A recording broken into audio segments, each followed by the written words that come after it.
we'll talk with Tanya Angus, who once looked like this, but who is now 6'6" and weighs 480 pounds, and she is still growing. But first, NBC's Michael Oku has her touching story. By the age of 7, Tanya Angus was a daring diver. By 14, a long, lean high school ballerina and everyone's best friend.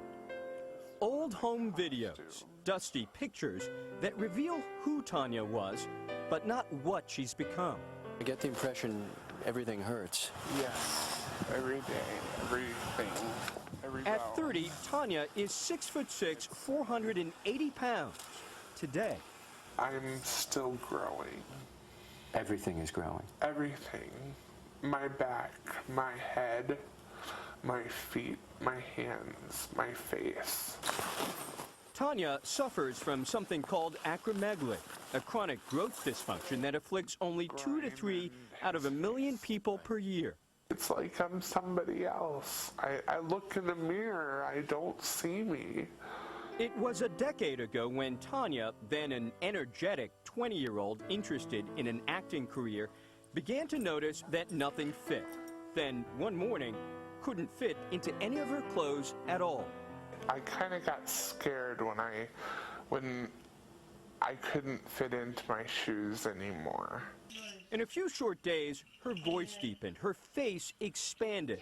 Doctors discovered a benign but inoperable brain tumor lodged in her pituitary gland and secreting excessive amounts of growth hormone, a life-threatening condition if left alone. If an acromegaly patient is appropriately managed by a specialist today, that patient can enjoy a relatively normal life. Acromegaly can usually be treated, but so far, nothing's worked to slow Tanya's condition. They said that I am the only person that they cannot control my growth with medicine. My keys.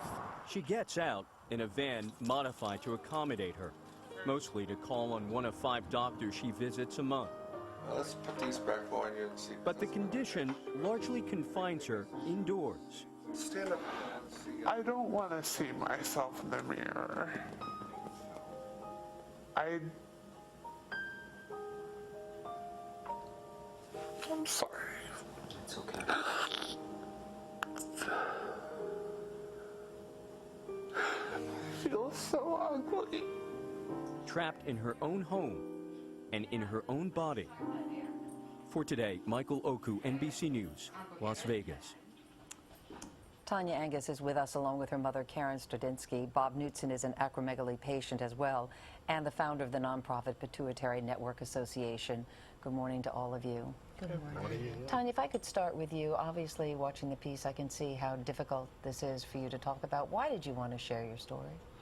To help others realize that there is this disease and it can happen to anyone. If you catch it early, you don't have to look like me. So you came down with this disease 10 years ago. You were diagnosed, you were 20 years old. Did it take time for the doctors to figure out what was wrong with you? What did they say to you at first? At first, they were like, oh, you know, you're in here for back pain and headaches.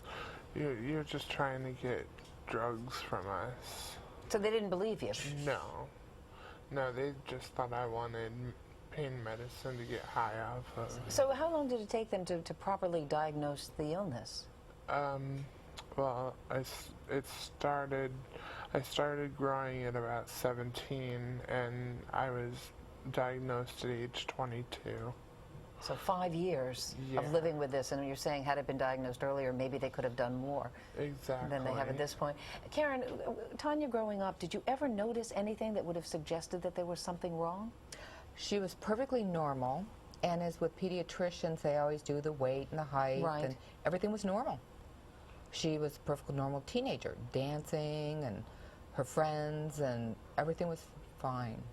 So when you did start to see that her hands were getting larger, her voice was deepening, her feet were getting larger, you must have been terribly frightened as a parent. She was in another state for 2.5 years, and when she came back home, we were in total shock because a family friend who was a pediatrician, Dr. Kahita, she saw Tanya before we got back in town. We were out of town. Her little sister, Susan, had picked her up at the airport and said, "Oh my gosh, Tanya, something's wrong." Something's really wrong, yeah. Bob, you say that 1 out of every 5 people in the world really suffers from some sort of pituitary gland disease or pituitary tumor. Correct. Are doctors notorious in terms of not being able to diagnose it properly, or is Tanya the rare case? No.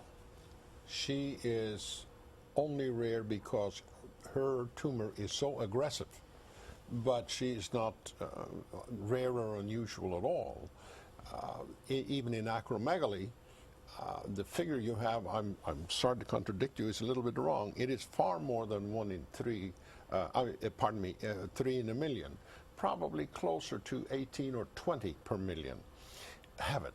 But more and more and more they're diagnosed early, therefore they, fortunately, don't have to struggle with it the way Tanya has. Yeah, well, doctors are saying to Tanya that there's nothing they can do in her particular case, but is there hope on the horizon? Absolutely. There's work going on. I've already discussed her case with doctors over the weekend. And we know there's hope out there. There may already be answers out there, but that I don't know. It's too soon. I just got involved on Friday, so I don't know. But for somebody at home, what are the first signs that you should look for? Well, I have to generalize, and I'm going to make it quick. For a woman, first thing she looks for is her menstrual cycle, whether or not it's regular, irregular, and whether or not she's lactating milk. That's about the first thing you look for, even in a young girl. And in a man, it's erectile dysfunction, mood swings, depression, anger. There are both pituitary tumors of all times first hit you psychologically and then sexually. Boy, but you have to really find the right doctor, because those kinds of characteristics that you're talking about, symptoms, could be a lot of things. Tanya, I want to turn to you for 1 second now and ask you the hardest thing about dealing with this on a day-to-day basis. I think being in so much pain all over my body. I mean, I have nurses that come to my house on a weekly basis, and they ask, "How bad do you hurt today?"